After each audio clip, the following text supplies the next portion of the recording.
మరి ఈ క్రోధినామ సంవత్సరంలో ప్రజలకు ఆరోగ్యపరంగా, ఆర్థికంగా, రాజకీయంగా నాయకులకు ఎలాంటి విజయాలు కలుగుతాయి అన్న విషయాలను సామిరి పంచనర దివ్యపీఠం ప్రధాన సంచాలకులు జ్యోతిష శాస్త్ర నిపుణులు ఆర్కే వేదాంతం గారిని మన పండుగలు మన సంస్కృతి కార్యక్రమంలో మరియు ఉగాది ప్రాముఖ్యత గురించి అడిగి తెలుసుకునే ప్రయత్నం చేద్దాం.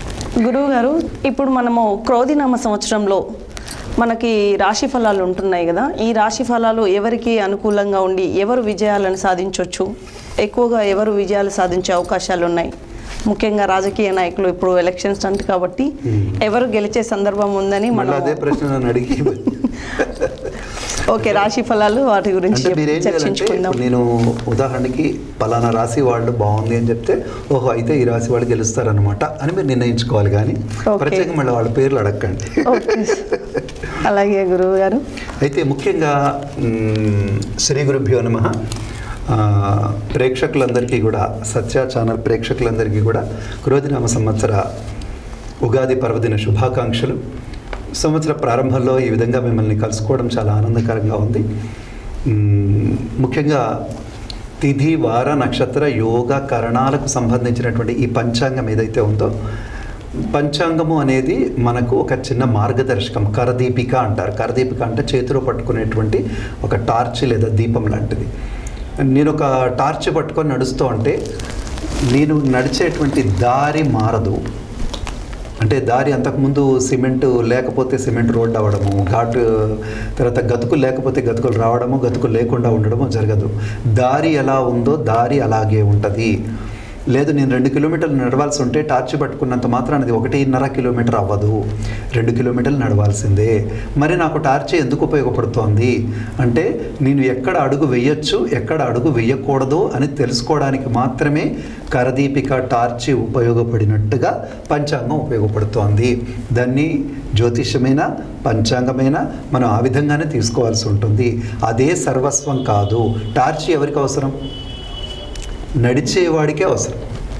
టార్చి నిన్ను నడిపించదు, టార్చి నిన్ను గమ్యానికి చేర్పించదు. నువ్వెడుతూ ఉంటే టార్చి నీకు దారి చూపిస్తుంది. పంచాంగం నిన్ను నడిపించదు, పంచాంగం నీకు లేని అదృష్టాన్ని కల్పించదు. నువ్వు నడిచే మార్గం సరైందా కాదా, లేదా ఎలాంటి జాగ్రత్తలు తీసుకుంటే కాస్త బాగుంటావు అని చెప్పేది మాత్రమే పంచాంగము. ఇది బాగా గుర్తుంచుకోవాలి ఛానల్ ప్రేక్షకులందరూ. అయితే ఈసారి మూఢం ఉంది, వివాహాలు ఎక్కువగా లేవనేటువంటి మాట మనకు వినిపిస్తుంది. అది వాస్తవం అండి. సహజంగా అయితే మనకు వైశాఖ మాసం, జ్యేష్ఠ మాసంలో ముహూర్తాలు ఉంటాయి. ఈ సంవత్సరం ఏమైందంటే చైత్ర మాసంతో ముహూర్తాలు అంటే ఏప్రిల్ 26 వరకే చివరి ముహూర్తం, దాంతో ముగుస్తున్నాయి. ఆ తర్వాత ముహూర్తాలు, శుభముహూర్తాలు లేవు. మౌఢ్యమి, శుక్ర గురు మౌఢ్యమిలు ఉంటున్నాయి. ఆ తర్వాత దాని శూన్యమాసం కూడా ఉంటుంది కాబట్టి మనకు ముహూర్తాలు లేవు. అంటే వైశాఖము, జ్యేష్ఠ మాసాల్లో ముహూర్తాలు లేవు కనుక ఆ సందర్భంలో మనం ఏ శుభ కార్యక్రమాలు చేయడానికి వీల్లేదు. అంటే వివాహాలు మొదలైన కార్యక్రమాలు చేయడానికి వీల్లేదు. గృహ ప్రవేశము, గృహ ఆరంభము, వివాహాలు వంటివి చేయకూడదు. ఏం చెయ్యొచ్చు అంటే నిత్య నైమిత్తికమైనటువంటి వాహనాలు కొనుగోలు చేయడం, తర్వాత షాప్ ఓపెన్ చేసుకోవడం, దానికి కేవలం వారము, నక్షత్రం, తిథి చూసుకొని చేసుకోవడమే. అంటే వ్యాపారం అనేది అతని వృత్తికి అవసరమైనటువంటిది, నిత్య నైమిత్తికం లాంటిది. కాబట్టి అదే నువ్వు జీవితంలో మొట్టమొదటిసారి వ్యాపారం ప్రారంభిస్తే అది పనికిరాదు. మీరు ఒక వ్యాపారం నడుస్తున్నది ఇక్కడ కాకుండా ఇంకో చోట పెడుతున్నారు, మారుస్తున్నారు, కిరాయిళ్లకు మారుతున్నారు. అలాంటి సమయంలో ఈ మూఢాలు చూసుకోవాల్సిన అవసరం లేదు. దానికి అవేం అడ్డంకులు కావు. కానీ మిగిలిన శుభకార్యాలన్నింటికి కూడా మూడాలు అడ్డంకే. తర్వాత ఈసారి గృహ ఆరంభం అంటే ఇల్లు కట్టడానికి ముహూర్తాలు కూడా కేవలం 26వ తేదీ లోపల వరకు మాత్రమే ఉన్నాయి, అది గమనించండి. ఆ తర్వాత పుష్కరాలు ఈసారి మనకు మే 2వ తారీఖు నుంచి 13వ తారీఖు వరకు నర్మదా నదికి పుష్కరాలు వస్తూ ఉన్నాయి. అది విశేషమైనటువంటిది. పుష్కర శ్రాద్ధాలు పెట్టేటువంటి వాళ్ళు, స్నానాలు చేసేటువంటి వాళ్ళు నర్మదా నది పరిసర ప్రాంతాల్లో ఆ కార్యక్రమాలు చేసుకోవడం వల్ల బహుళమైనటువంటి ప్రయోజనం సమకూరుతూ ఉంటుంది. క్రోధినామ సంవత్సర మేషరాశి ఫలితం ఈ సంవత్సరం ఇలా ఉండబోతోంది. మేషరాశి వారికి 8 ఆదాయము, 14 ఖర్చు, 4 రాజపూజ్యము, 3 అవమానంగా ఉండబోతోంది. ఈ మేషరాశి వారికి ఈ సంవత్సరం బృహస్పతి అనుకూలంగా లేడు. గత సంవత్సరం కూడా బృహస్పతి అనుకూలంగా లేడు. శని మాత్రం కొంచెం అనుకూలంగా ఉన్నాడు. కాబట్టి నిర్మాణాత్మకమైన అంటే మొదటి నుంచి నడుస్తున్నటువంటి పనులు, నిర్మాణాత్మకంగా మనం చేస్తున్న పనులు ఏవైతే ఉంటాయో అవి ఫలిస్తూ ఉంటాయి. చాలా ఆలస్యంగా ఫలితంలోకి వస్తూ ఉంటాయి. భూ వివాదాలు లాంటివి చిక్కుకున్నవి ఏవైతే ఉంటాయో ఈ సంవత్సరం అవి ఫలించేటువంటి, అంటే ఈ సంవత్సరం అంటే రాబోయే క్రోధినామ సంవత్సరంలో అవి మీకు అనుకూలమైనటువంటి ఫలితాలు రాబోతూ ఉంటాయి. తర్వాత వివాహ శుభకార్యాలు మొదలైనటువంటివన్నీ కూడా నెరవేరే అవకాశం ఉంటుంది. ఇవన్నీ కూడా ఎప్పుడు అంటే మనకు ఈ శ్రావణ మాసం నుంచి మీకు అనుకూలంగా ఉంటుంది. ఇప్పుడు ప్రస్తుతానికంటే శ్రావణ మాసంలో ఆ ఫలితాలు ఎక్కువగా కనిపిస్తాయి. మేషరాశి వారికి బృహస్పతి దోషం వల్ల, తర్వాత రాహుకేతు దోషాల వల్ల శారీరక అనారోగ్యాలు సంభవిస్తూ ఉంటాయి. ముఖ్యంగా హృదయ సంబంధమైన, రక్తనాళాలకు సంబంధమైన అనారోగ్యాలు మేషరాశి వారికి పొడసూపే అవకాశం ఎక్కువగా కనిపిస్తోంది. కాబట్టి తప్పకుండా వీళ్ళు ఆదిత్య హృదయము, సూర్య నమస్కారాలు, సూర్య సంబంధమైనటువంటి స్తోత్రాలు పారాయణం చేయడం వల్ల వీరికి మంచి ఫలితాలు ఉంటాయి. తర్వాత వృషభ రాశి. వృషభ రాశి వారికి 2 ఆదాయము, 5 ఖర్చు, 7 రాజపూజ్యము, 9 అవమానం. కాబట్టి వృషభ రాశి వారికి ఈ సంవత్సరం అనుకూలత లేదు. గత సంవత్సరం కూడా అనుకూలత లేదు వీరికి. శనిను తర్వాత బృహస్పతి 2 గ్రహాలు ప్రధానమైనటువంటి గ్రహాలు బాగలేవు. కాబట్టి ముఖ్యంగా వృషభ రాశి వారికి 50 సంవత్సరాలు దాటిన వాళ్ళు తప్పకుండా దీర్ఘకాలికమైన వ్యాధులకు సంబంధించిన చికిత్సలు చేసుకోవాలి, లేదా టెస్టులు చేసుకోవాల్సిందే. గతంలో ఇంతకాలం మీరు దాగి ఉన్నటువంటివన్నీ కూడా బయటకు వచ్చే అవకాశం ఉంది మొట్టమొదటిది. తర్వాత వృషభ రాశి వారికి సహజంగా చిరాకు ఎక్కువగా ఉంటుంది. వాడు భోజనం కూడా చిరాకు లేకుండా చేయలేరు. కనుక భోజన విషయంలో చాలా నెమ్మదిని పాటించండి, చిరాకు పడకండి. తర్వాత అనుకున్న పనులన్నీ కూడాను అవుతాయి, కాకపోతే చాలా చిరాకుల్లో అవుతూ ఉంటాయి. చిరాకుల్లో కావడం అంటే ప్రతి చిన్న పనికి మీరే వెళ్ళాల్సిన పరిస్థితి ఏర్పడుతూ ఉంటుంది. కొంచెం ప్రశాంతంగా ఉండి చేసుకుంటే పని అవుతుంది. ఎందుకంటే శని బాగలేకపోయినప్పటికీ కూడా వృషభ రాశికి శని రాజయోగ కారకుడు కాబట్టి తప్పకుండా విజయాలు ఇస్తాడు. బృహస్పతి మాత్రం తప్పకుండా అపజయాలు, అవమానాలు, అపనిందలు ఇస్తూ ఉంటాడు. వృషభ రాశి వారికి ఇంకొక దురలవాటు ఉంటుంది. ఏంటంటే కావాలని మీద వేసుకొని ఆ పంచాయతీలు, ఆ తీర్మానాలు, ఆ పెత్తనాల కోసం వాళ్ళు పరిగెత్తుతూ ఉంటారు. అట్లాంటి వాటి వల్ల తప్పకుండా అవమానాలు ఎదుర్కొనే అవకాశం ఉంటుంది. కనుక వృషభ రాశి వారు చాలా చాలా జాగ్రత్తగా ఉండాలి. ముఖ్యంగా ఈ షుగరు, బీపీ ఇంకా లాంటి దీర్ఘకాలిక వ్యాధులు ఉన్నటువంటి వాళ్ళైతే ఇంకా జాగ్రత్తగా ఉండాలి. ఏ విషయాన్ని కూడా అధికంగా ఆలోచన చేయడం కానీ, దాన్ని లెక్కలోకి తీసుకోవడం కానీ చేయకూడదు. తర్వాత ముఖ్యంగా ఆదాయ వ్యయాల విషయంలో అతి జాగ్రత్తగా ఉండడం మంచిది. ఆత్మీయుల చేతుల్లో మోసపోయేటువంటి అవకాశాలు, గృహ ఛిద్రాలు, ఇంట్లో కలహాలు వస్తాయి. కనుక ఈ సంవత్సరం అతి జాగ్రత్తగా ఉండాల్సినటువంటి రాశుల్లో వృషభ రాశి ఒకటి. తర్వాత మిథున రాశి. మిథున రాశి వారికి 5 రాజపూజ్యము, 5 ఆదాయము, 5 ఖర్చు ఉంటుంది. తర్వాత 6 రాజపూజ్యము, 6 అవమానం ఉంటుంది మిథున రాశి వారికి. మిథున రాశి వారికి ఈ సంవత్సరము బృహస్పతి వ్యయంలో ఉంటారు. శని చాలా అనుకూలంగా ఉన్నారు. అయితే బృహస్పతి మొన్నటి వరకు చాలా బాగున్నారు. అయితే వ్యక్తిగతంగా నేను గమనించిన విషయం ఏంటంటే, మిథున రాశి వాళ్ళ ఒక 25 మంది జాతకాలు నిజంగా చాలా బాగుండాలి. గత సంవత్సరం చాలా అంటే చాలా బాగుండాలి, కానీ ఎందుకో అంత బాగుండలేదు. పంచాంగంలో చెప్పినంత బాగుండలేదు, మేము ఊహించినంత కూడా బాగుండలేదు. అయితే బహుశా ఆ భాగం అనేది ఏదైతే ఉంటుందో, బహుశా ఈ 2 నెలల్లో ఏమన్నా కొంచెం ఇన్ని రోజుల నుంచి మనం ఆశించిన ఫలితాలు ఏమైనా వస్తే ఈ 2 నెలల్లో వస్తాయని నేను అనుకుంటున్నాను. అంటే మిథున రాశి వారికి నేను ప్రత్యేకంగా వ్యక్తిగతంగా చెప్తున్నటువంటి అంశం ఇది. తర్వాత రేపు బృహస్పతి వ్యయంలోకి వస్తున్నారు. బృహస్పతి వ్యయంలోకి రావడం వల్ల పుణ్య కార్యాచరణలు బాగా జరుగుతాయి. తీర్థక్షేత్రాలు, పుణ్యక్షేత్రాలు తిరగడము, మంచి కార్యక్రమాలు చేయడానికి మంచి ఆలోచన రావడం జరుగుతుంది. సరే, ఇవన్నీ జరుగుతాయి, కానీ ఆర్థికంగా మాత్రం చాలా క్లిష్ట సమస్యల్లోనే ఉంటారు. తొందరగా బయటికి రావడం అంటూ జరగదు. తర్వాత మిథున రాశి వాళ్లకు ఉండేటువంటి స్వభావం ఏంటంటే, ఎంత నమ్ముతారో అంత అపనమ్మకంగా ఉండే వ్యవహారం కూడా ఉంది. కనుక తప్పకుండా దైవ విశ్వాసం కలిగి ఉండండి. ఈ మిథున రాశి వారు ఎవరైతే ఉంటారో వాళ్ళు శ్రీ విష్ణు సహస్రనామ స్తోత్రం అంటే ఇవాళ బాగలేకపోవడం కాదండి, 12 రాసుల్లో నేను ఇందాక చెప్పాను విష్ణు సహస్రనామం ఎవరికైనా తప్పకుండా అవసరం పనిచేస్తుందని చెప్పాను కదా. దాంట్లో మిథున కన్యా రాశి వారికి విష్ణు సహస్రనామం మాత్రమే పనిచేస్తుంది. మిగిలిన వాళ్ళకేమో అందరికీ పనిచేస్తుంది, వీళ్ళకేమో విష్ణు సహస్రనామము మాత్రమే పనిచేస్తుంది. కనుక మిథున రాశి వారు తప్పకుండా శ్రీ విష్ణు సహస్రనామ స్తోత్రం, దాంతోపాటుగా లక్ష్మీ అష్టోత్తరాన్ని పారాయణం చేసుకోండి. ఖర్చుల విషయంలో, వ్యయాల విషయంలో, మాట విషయంలో కొంచెం జాగ్రత్తగా ఉండడం మిథున రాశికి అవసరం. తర్వాత కర్కాటక రాశి. కర్కాటక రాశి వారికి 14 ఆదాయం 2 వ్యయం. కర్కాటక రాశి వారికి 14 ఆదాయం 2 వ్యయం. అదేవిధంగా 2 రాజపూజ్యం 2 అవమానం. గత 3 సంవత్సరాల నుంచి కర్కాటక రాశి వారికి అనుకూలంగా లేదు. ముఖ్యంగా అనారోగ్య సమస్యలు, ఆర్థిక సమస్యలు ఇరుక్కొని ఉన్నారు. ఉన్నప్పటికీ కూడా బయటపడకుండా అది లోపలే, అంటే వీళ్ళు ఆర్థిక సమస్యల్లో ఉన్నారని మూడో మనిషి తెలియకుండా దేవుడి దయ వల్ల అలా నడుస్తోంది. మిథున రాశి వారికి కానీ కర్కాటక రాశి వారికి కానీ అలా నడుస్తోంది. ఈ సంవత్సరం కర్కాటక రాశి వారు తప్పకుండా దాంట్లోంచి బయటపడతారు. ఆర్థిక విషయాల్లో కూడా చాలా బాగుంటారు. ముఖ్యంగా శనికి సంబంధించినటువంటి దోషాలు, అవి అనారోగ్య సమస్యలు, గృహఛిద్రాలు, మానసిక వ్యధ, ఆందోళన, అనవసరంగా దేని గురించో బాధపడుతూ ఉండడం లాంటివి ఏవైతే ఉంటాయో ఈ బృహస్పతి ద్వారా కొంతవరకు అవి సమసిపోతాయి. ఆ సమస్యలు సమసిపోతాయి. ఆర్థికంగా కూడా బాగుంటుంది, ఉత్సాహంగా ఉంటుంది.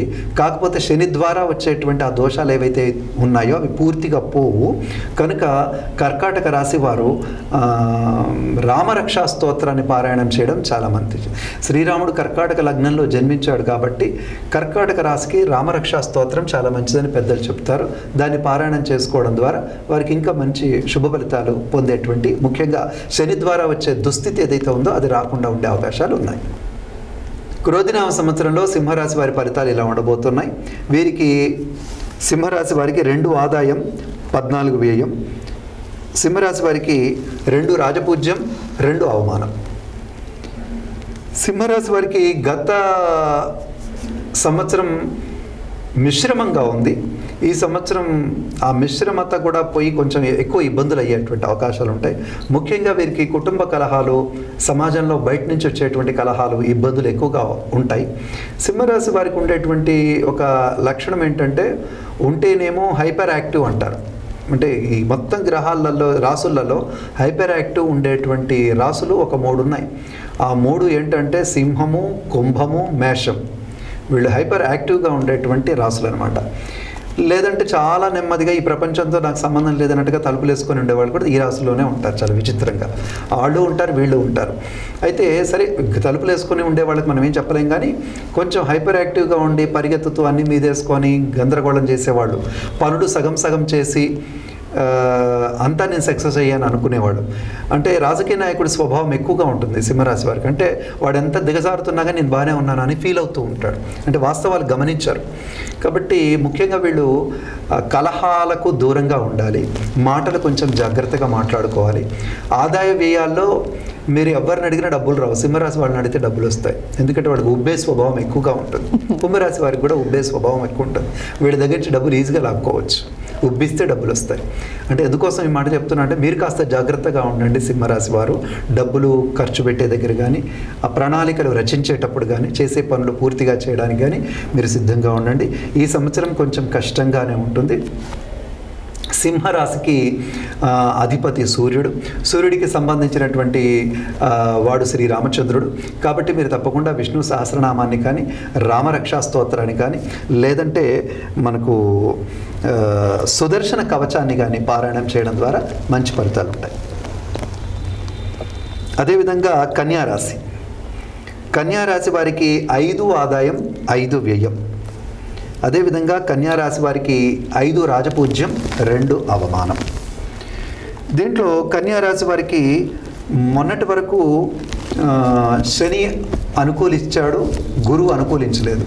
శని అనుకూలించినప్పుడు గురువు అనుకూలం. అంటే శని గురువుల యొక్క పాత్ర ఏంటో నేను ఒకసారి మీకు స్పష్టంగా అర్థమయ్యేటట్టుగా చెప్తాను. శని అంటే ఇల్లు అని అర్థం, బృహస్పతి అంటే బయట అని అర్థం. ఏ విషయానికైనా అలాగే చూసుకోవచ్చు మీరు. అంటే మీకు ఇంట్లో బాగుంది కానీ బయట బాగాలేదు.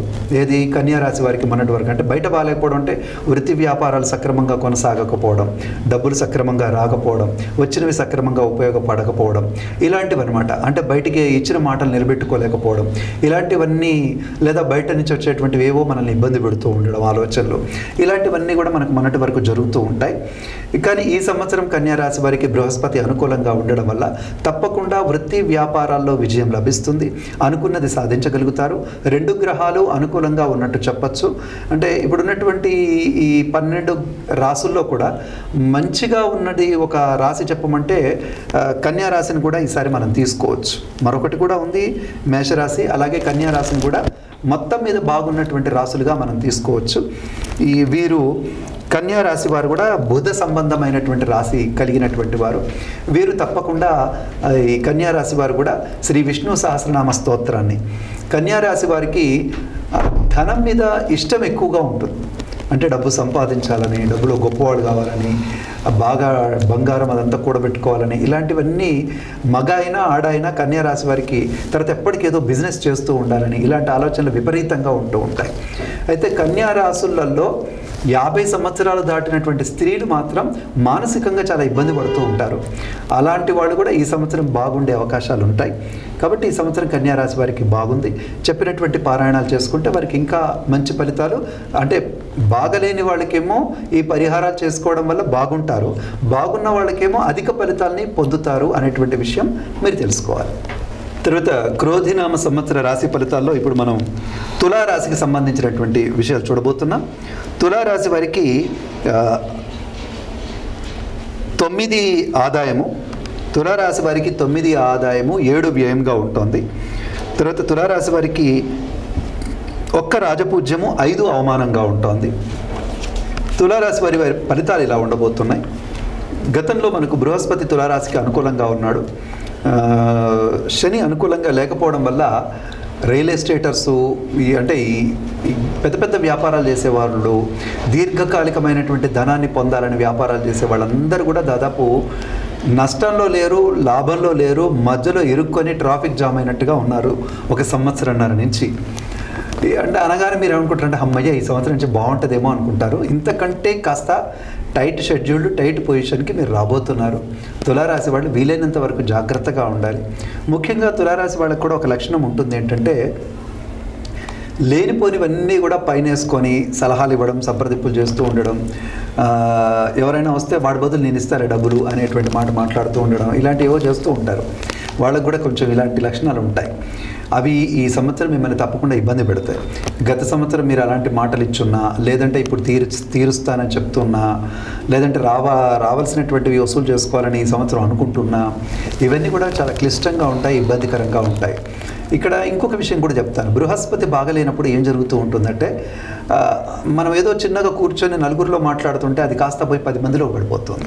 10 మందిలో పడిపోయిన తర్వాత 10 మంది మాట్లాడిన మాట కాకుండా మీరు మాట్లాడిన మాట మాత్రమే అందరికీ తెలుస్తూ ఉంటుంది, వినపడుతూ ఉంటుంది. దానివల్ల జరిగేటువంటి నష్టాలు, లాభాలు మీరు పొందవలసిన పరిస్థితి ఏర్పడుతూ ఉంటుంది.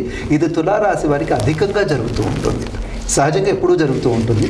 ఈ సంవత్సరం అలా కాకుండా ఉండాలంటే చాలా జాగ్రత్తలు తీసుకోవాల్సిందే. ముఖ్యంగా పంచమంలో ఉన్నటువంటి శని, తర్వాత అష్టమంలో ఉన్నటువంటి బృహస్పతి వల్ల అనారోగ్య సమస్యలు వస్తాయి. దీర్ఘకాలిక అనారోగ్య సమస్యలు కూడా వచ్చేటువంటి అవకాశం ఉంది. పంచమంలో ఉన్నటువంటి శని వల్ల సంతానానికి సంబంధించినటువంటి చిక్కులు, చిరాకులు, ఇబ్బందులు, లేదంటే వాళ్ళకి సంబంధించిన వివాహ వ్యవస్థ ఇటువంటి వాటిల్లో కూడా ఇబ్బందులు ఎదురయ్యేటువంటి అవకాశం తులారాశి వారికి చాలా అధికంగా కనిపిస్తుంది. తప్పకుండా తులారాశి వారు లలితా సహస్రనామం కానీ, లేదంటే విష్ణు పంజర స్తోత్రాన్ని కానీ పారాయణం చేసుకుంటే వారు వీటిలోంచి కొంతగా బయటపడేటువంటి అవకాశం ఉంటుంది. వీలైనంత వరకు చాలా జాగ్రత్తగా ఉండడం మంచిది. తర్వాత వృశ్చిక రాశి వారు, వృశ్చిక రాశి వారికి 7 రాజపూజ్యము, 7 ఆదాయము, 14 వ్యయం. వృశ్చిక రాశి వారికి 7 ఆదాయము, 14 వ్యయము. అదేవిధంగా 4 రాజపూజ్యము, 5 అవమానము. మొత్తం మీద చెప్పాలంటే వృశ్చిక రాశి వారికి చాలా ఇబ్బందికరమైనటువంటి వ్యవహారమే అయినప్పటికీ, ఇంతకుముందు నేను చెప్పాను కదా ఇంట్లో బయట అని. వీరికి ఇంట్లో బాగుండదు కానీ బయట చాలా బాగుంటుంది వృశ్చిక రాశి వారికి. అంటే వీరు అనుకుంటున్నటువంటి దీర్ఘకాలిక కార్యక్రమాలు కానీ, లేదంటే ఇంట్లో వ్యవహారాలు కానీ, ఇంటి వ్యవహారాన్ని వాళ్ళు చక్కబెట్టలేకపోవచ్చు. ఉదాహరణకి వృశ్చిక రాశిలో ఒక పార్టీ నాయకుడు ఉంటాడు అనుకోండి, పార్టీ ఎవ్వడు కూడా అతను చెప్పినట్టు వినరు, కానీ బయట మాత్రం అతని ఇది నడుస్తూ ఉంటుంది. అదేవిధంగా ఇంట్లో వృశ్చిక రాశి వారికి ఇంట్లో కొంచెం చిక్కులు చిరాకులు ఉంటాయి, కానీ బయట మాత్రం వ్యవహారం చాలా బాగుంటుంది. బయట అంటే జనంలో సామాజికంగా అతను ఒక కవి అయి ఉంటే గుర్తింపు రావడం, గాయకుడు అయి ఉంటే గుర్తింపు రావడం, కళాకారుడు అయి ఉంటే గుర్తింపు రావడం, ఇలాంటివన్నీ కూడా జరుగుతూ ఉంటాయి. కాకపోతే ఇంటికి వచ్చే వరకు ఆ డబ్బులు సరిపోకపోవడమో, లేదా ఆర్థిక వ్యవహారాలు ఉండడమో, చిక్కులు చిరాకులుగా ఉండడమో ఇవి జరుగుతూ ఉంటాయి. సహజంగా వృశ్చిక రాశి వారు రెండు రకాలుగా ఉంటారండి. ఇంట్రావర్టర్స్ ఉంటారు, అంటే వాళ్ళలో వాళ్ళే బాధపడే వాళ్ళు ఉంటారు, లేదా బయట వాడిని చెడగొట్టే వాళ్ళు ఉంటారు. అంటే వాడి బాధకు అవతలి వాడు ఇబ్బంది పడాలి, అనుభవించాలి, ఇట్లా ఉంటారు. సరే, మీలో మీరే బాధపడితే అది వేరే విషయం అండి. వృశ్చిక రాశి వాళ్ళ రెండు స్వభావాలు ఉంటాయి కాబట్టి రెండు చెప్తున్నాను. అంటే ఏదో ఒక సమస్య వస్తే మీరే కుంగిపోవడం, లోపల కుంగిపోయేవాడు, లేదంటే బయట వాడిని ఇబ్బంది పెట్టడం అనమాట. అంటే వీడి కోపానికి ఎవడో ఒకటి బలి కావాలి. మొదటి వాళ్ళకి మనం చెప్పే సలహా ఏమి ఉండకపోవచ్చు, కానీ రెండో వాళ్ళకి మాత్రం తప్పకుండా సలహా ఏంటంటే వీలైనంత వరకు మీ కోపతాపాలని అదుపులో పెట్టుకోండి, చాలా జాగ్రత్తగా ఉండండి. అనవసరమైనటువంటి వ్యవహారాలు చేయకుండా ఎంత జాగ్రత్తగా ఉండగలిగితే అంత మంచిది. తర్వాత ఇంట్లో కూడా రహస్యాల విషయంలో కానీ, ఇంట్లో విషయాల్లో కానీ చాలా జాగ్రత్తగా ఉంటే మంచిది. ఎవరిని లెక్క చేయక ప్రవర్తించే విధానం ఏదైతే ఉంటుందో ఈ సంవత్సరం తప్పకుండా మిమ్మల్ని ఇబ్బందులు పెడుతూ ఉంటుంది. వృశ్చిక రాశి వారు జాగ్రత్తగానే ఉండాల్సిన అవసరం ఉంది.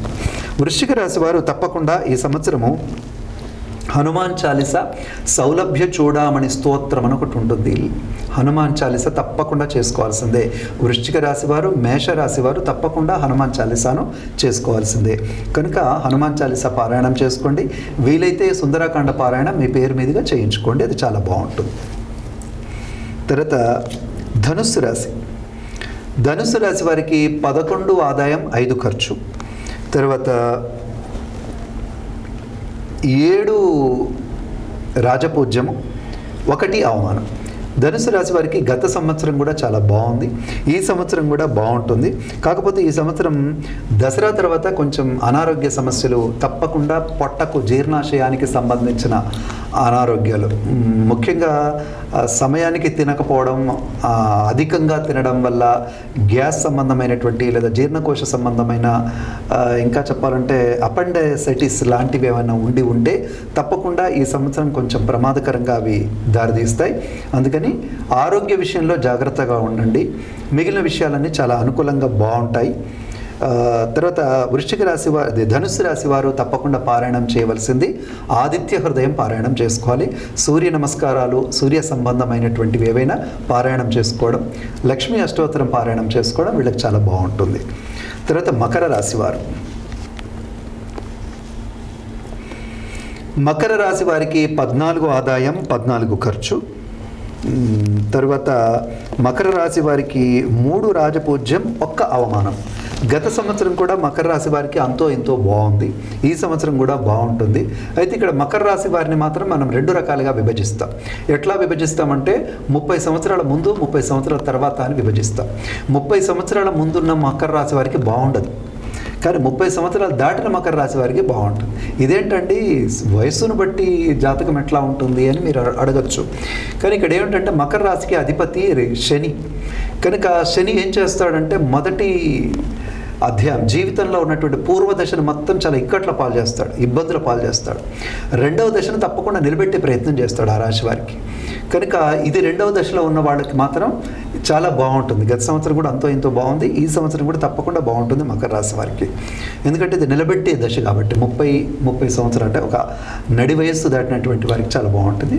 కానీ పూర్వ వయసులో ఉన్నటువంటి వాళ్ళు మాత్రం అనారోగ్య సమస్యలు, అవమానాలు, ఇబ్బందులు, ముఖ్యంగా ఆర్థిక ఇబ్బందులు, అన్నిటికంటే ఇంకా ఎక్కువగా కుటుంబ ఇబ్బందులు, అంటే కుటుంబంలో ఎవరికో అనారోగ్యం కలిగి ఉండడం, వీళ్ళే సర్వీస్ చేయాల్సిన సందర్భాలు ఉండడం, ఒక పక్క వృత్తి వ్యాపారాలు చేసుకోలేక ఒక పక్క ఈ సేవలు చేయలేక ఇబ్బందులు పడి, ఇట్లాంటి క్లిష్ట సమస్యలు అనేవి మకర రాశి వారికి ఈ సంవత్సరం, అంటే 30 సంవత్సరాల లోపల ఉన్నటువంటి వాళ్ళకి అలాంటి అనుభవాలు ఎక్కువగా ఎదురయ్యే అవకాశం ఉంది.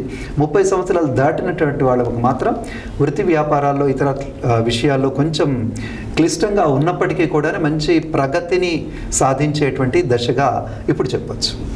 ఈ మకర రాశి వారు తప్పకుండా వారి యొక్క విజయం కోసం ఏ వయస్సు వారైనా లక్ష్మీ నరసింహస్వామి కరావలంబ స్తోత్రము, హనుమాన్ చాలీస, లక్ష్మీ నరసింహస్వామి కరావలంబ స్తోత్రము, హనుమాన్ చాలీస ఏ వయస్సు వారైనా తప్పకుండా చేసుకోవాల్సి ఉంటుంది. తర్వాత కుంభరాశికి 14 ఆదాయం 14 వ్యయం. తర్వాత కుంభరాశి వారికి 6 రాజపూజ్యం 1 అవమానం. కుంభరాశి వారు ఏలినాటి శనిలో ఉన్నారు. మకర రాశి వాళ్ళు కూడా ఏలినాటి శనిలోనే ఉన్నారు, కానీ ఇంతకుముందు చెప్పినటువంటి ఫలితాలు ఉంటాయి. కుంభరాశి వారికి ఏలినాటి శని తప్పకుండా 100% అనారోగ్య విషయంలో ప్రభావం చూపిస్తూ ఉంటుంది. కనుక తప్పకుండా అనారోగ్య విషయంలో 40 సంవత్సరాలు దాటిన వాళ్ళకేమో దీర్ఘకాలికమైన అనారోగ్యం, ఈ లోపల ఉన్నటువంటి వాళ్ళకి పాదాలకు, వెన్నుముకకు సంబంధించినటువంటి నరాలకు సంబంధించినటువంటి అనారోగ్యాలు తప్పకుండా కుంభరాశి వాళ్ళకి వచ్చేటువంటి అవకాశాలు ఉన్నాయి. డబ్బు విషయంలో చాలా మోసపోయే అవకాశాలు ఎక్కువగా ఉన్నాయి. అంటే మీరు ఇందాక 14 ఆదాయం అనగానే ఉబ్బిపోయి ఉంటారు, కానీ ఇంతకుముందే నేను చెప్పాను కుంభరాశి వారికి పొగడతలు చాలా ఇష్టం అని చెప్పాను. కనుక ఆ పొగడతల ద్వారా ఎక్కువగా నష్టపోయే అవకాశాలు ఉంటాయి.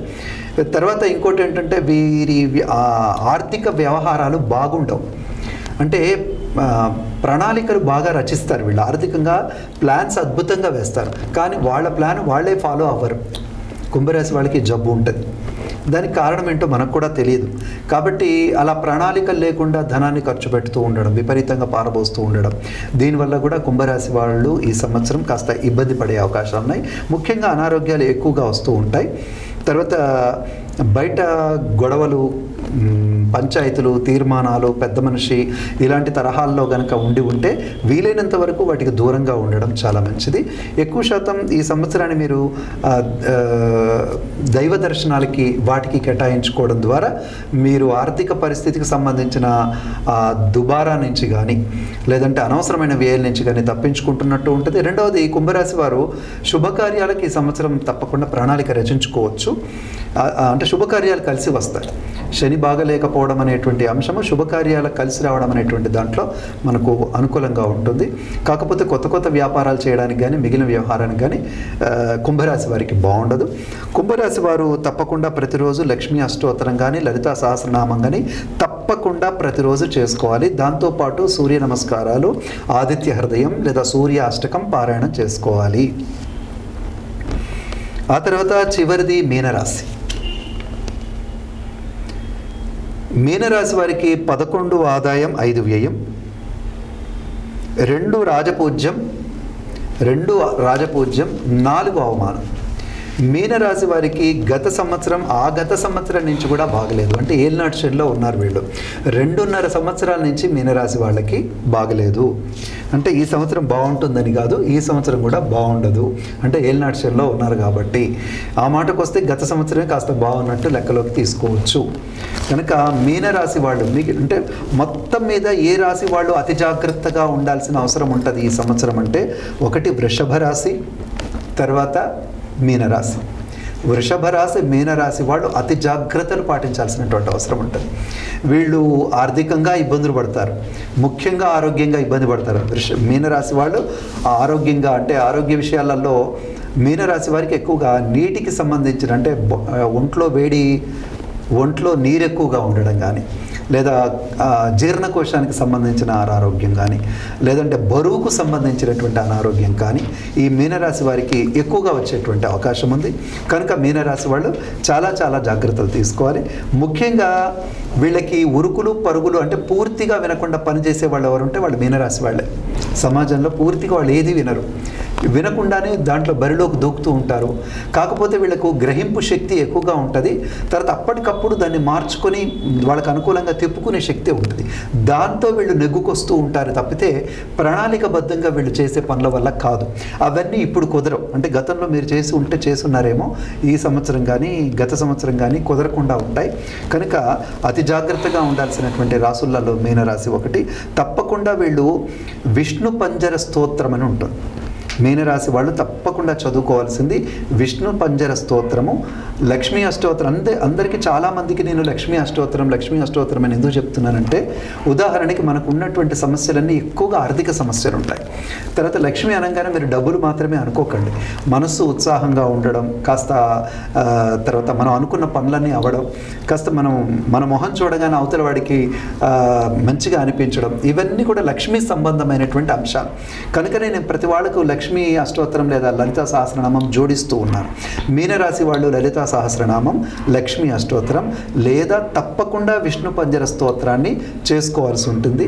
వీలైతే వృషభ రాశి వారు, మీనరాశి వారు ఒక 41 రోజు మీ ఇష్టదైవానికి దీక్షగా ఏదైనా కార్యక్రమం చేసుకోవడం ద్వారా మంచి ఫలితాలు పొందుతారు. చెడును వీలైనంత వరకు తొలగించుకోగలుగుతారు. ఈ విధంగా రాశి ఫలితాలు ఉన్నాయి. కనుక ఈ మనం చెప్పినటువంటి పరిహారాలు ఏవైతే ఉన్నాయి వాటిని తప్పకుండా పాటించండి.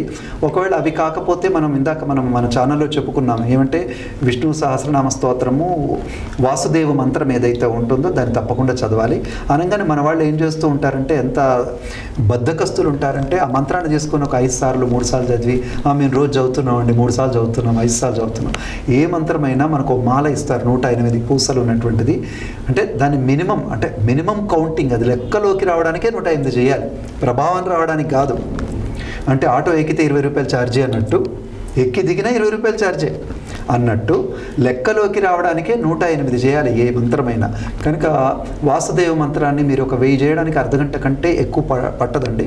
కనుక తప్పకుండా మీ జీవితంలో ఉదయం సాయంత్రం పెట్టుకోండి. ఉదయం పూట లేదా సాయంత్రం పూట ఒక స్తోత్రం చేసేటట్టుగా, ఉదయం పూట ఈ నామం చేసేటట్టుగా పెట్టుకుంటే తప్ప ఈ రాశి వాళ్ళు రక్షించబడడం కష్టం. ఇక్కడ మరొక మాట కూడా చెప్తాను. ఏంటంటే, మీ జాతకంలో అంటే వ్యక్తిగతమైనటువంటి జాతకంలో ఆ దశలు, అంటే ఒక దశ ఉంటుందండి ప్రతి వాళ్ళకి. ఉదాహరణకి మీనరాశి ఉన్నారనుకోండి, మీనరాశి వాళ్ళకి గురుమహర్ దశ నడుస్తూ గురువు చాలా బాగున్నాడు అనుకోండి, అప్పుడు ఇవి వర్తించవు. అంటే మీరు అందరికీ వర్తించట్లేదు కదా, ఆ రాశివాడు బాగున్నాడు కదా అంటుంటారు కదా. అంటే పర్మనెంట్ జాతకం, టెంపరీ జాతకం అని చెప్పచ్చు. అంటే ఇదేమో వార్షిక జాతకం, అంటే తాత్కాలిక జాతకం, ఈ సంవత్సరానికి సంబంధించింది. పర్మనెంట్ జాతకం అంటే మీ జాతకం మీరు పుట్టినప్పుడు డేట్ ఆఫ్ బర్త్ ప్రకారం రాసిన జాతకం ఏదైతే ఉందో అది కనుక ఈ సంవత్సరం చాలా అత్యద్భుతంగా ఉంటే ఇవి పనిచేయవు. ఇవి కొంత మాత్రం వరకు మాత్రమే పనిచేస్తాయి. అది బాగలేకపోతే అది ఇది జోడించి 200% పనిచేస్తాయి. కనుక కాస్త జాగ్రత్తగా ఉండడం మంచిది. అందరూ జాగ్రత్తగా ఉంటారని, దైవానుగ్రహం ద్వారా మీకు గ్రహ దోషాలు తొలగించుకొని మీరందరూ సుఖంగా, శాంతిగా, ఆనందంగా ఉండాలని, ఉగాది మన తెలుగు సంవత్సరాన్ని చాలా అత్యద్భుతంగా జరుపుకోవాలని, ఈ వేసవి సెలవులు ఏవైతే ఉన్నాయో మీ పిల్లలకి చక్కగా ఒక 4 మంచి తెలుగు పద్యాలు నేర్పడానికి, తెలుగు భాషను చక్కగా నేర్పడానికి ఉపయోగిస్తారని తెలియజేసి, ఎందుకంటే వాళ్ళకి ఎప్పుడైనా గ్రాచారం బాగాలేకపోతే చదువుకోవడానికి సంస్కృతి మన ఇంగ్లీష్లో అంత ఖచ్చితంగా కుదరదు, ఎన్నో తప్పులు ఉంటాయి. కనుక అందరం తెలుగులో మాట్లాడుకుందాం, సత్సాంప్రదాయబద్ధంగా ఉగాది పండుగ చేసుకుందాం, ఉగాది శుభాకాంక్షల్ని తప్పకుండా తెలియజేసుకుందాం. మళ్ళొకసారి మీ అందరికీ కూడా ఉగాది శుభాకాంక్షలు తెలియజేస్తూ జై హింద్, వందే మాతరం. మీకు ప్రత్యేక ధన్యవాదాలు గురుగారు. చాలా వివరంగా ప్రేక్షకులకి ఇంత ఓపికగా వివరించినందుకు మరోసారి సత్య న్యూస్ ఛానల్ తరఫున మీకు ప్రత్యేక ధన్యవాదాలు.